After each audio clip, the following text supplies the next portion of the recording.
अस्सलाम वालेकुम आदाब। जैसे कि आप तमाम हजरात ने कल सोशल मीडिया पे देखा है, एक खबर बहुत तेजी से वायरल हो रही है जो एसटी बस्ती, पदरी, तहसील नगरी और डिस्ट्रिक्ट कठुआ के अंदर एडमिनिस्ट्रेशन और ट्राइबल के लोगों का बहुत बड़ा तनाव चल रहा है, जिसमें एडमिनिस्ट्रेशन ट्राइबल कम्युनिटी की जामिया मस्जिद को गिराना चाहते हैं, लेकिन वहां की आवाम ने उस मस्जिद को बचाने के लिए बहुत कोशिश की और इंशाल्लाह वो बच भी जाएगी।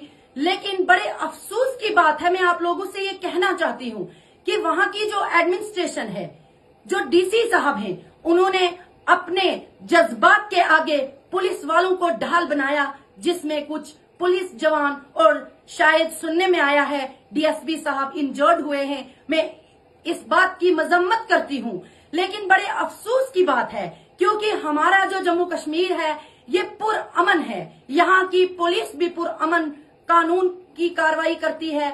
यहाँ की जो आवाम है जम्मू कश्मीर की, ये भी बहुत ही पुरअमन से अपना काम करती है। लेकिन बड़े अफसोस की बात है कि वहाँ सुनने में ये आ रहा है कि वहाँ जो रात को पुलिस ने वहाँ पे, एडमिनिस्ट्रेशन ने वहाँ पे लाइट ऑफ कर दी है। मैं आप सब लोगों से ये कहना चाहती हूँ कि जितना भी हो सके हमारी इस जामिया मस्जिद में आप सब अपना अपना राय भी पेश कीजिए और इन लोगों की मदद भी कीजिए।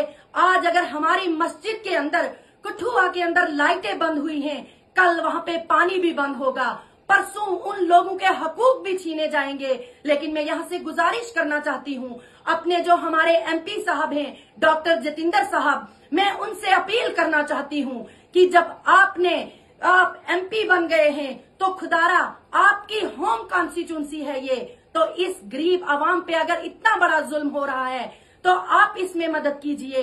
मैं यहाँ से रविंदर राणा जी से कहना चाहती हूँ कि आपने एक मीडिया के सामने एक बात कही थी, शायद आपको याद होगी, कि आपने कहा था जिस इलाके से गुज्जर की बकरी टप जाएगी वो इलाका गुज्जर का है। मैं आपसे कहना चाहती हूँ कि आज अपने ही इलाके से एक मस्जिद टपी है, खुदारा उस पे बुलडोजर ना लगनी चाहिए, क्योंकि एक मस्जिद का मामला है, ये किसी ने अपने घरेलू तामीर नहीं की है। वहाँ 8 या 9 साल हो गए उस मस्जिद को, जिसमें हमारी गरीब ट्राइबल कम्युनिटी नमाज पढ़ती है।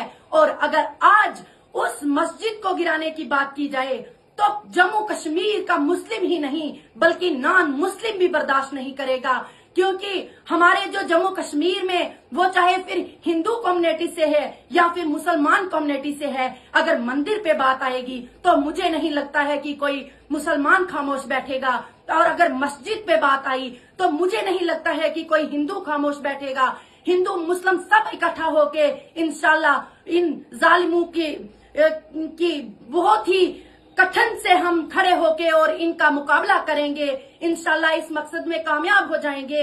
मैं यहाँ से प्रधानमंत्री जी से ये गुजारिश करना चाहती हूँ कि आपने कहा था कि अगर तीसरी बार हम जीत के आए तो इंशाल्लाह जो रहे काम है, जो जुल्म हुए हैं, उनको हम फिर से बहाल उन लोगों को करेंगे। तो मैं आपसे गुजारिश करना चाहती हूँ कि खुदारा जो कठुआ के अंदर आज जुल्म हो रहा है, प्लीज इसको रोकिए। मैं होम मिनिस्टर साहब से ये गुजारिश करना चाहती हूँ कि जितने भी आज, अगर कठुआ के तमाम लोग आज अपने घरों से रात को बाहर रहे क्योंकि उन्हें नींद नहीं आई, उनका घर का मामला नहीं था, उनकी मस्जिद का मामला था, उनकी मस्जिद की लाइटें ऑफ की गई थी, लेकिन वो पूरे दिन अपने बच्चों को लेके बाहर बैठे रहे, तो ये बड़ी बदकिस्मती की बात है और बड़े अफसोस की बात है कि जम्मू कश्मीर एक पुरअमन कश्मीर जम्मू कश्मीर है। इसमें अगर एडमिनिस्ट्रेशन माहौल बिगाड़ने की बात करती है तो खुदारा मैं प्रधानमंत्री जी से ये गुजारिश करना चाहती हूँ कि जितने भी आपके निचली सतह के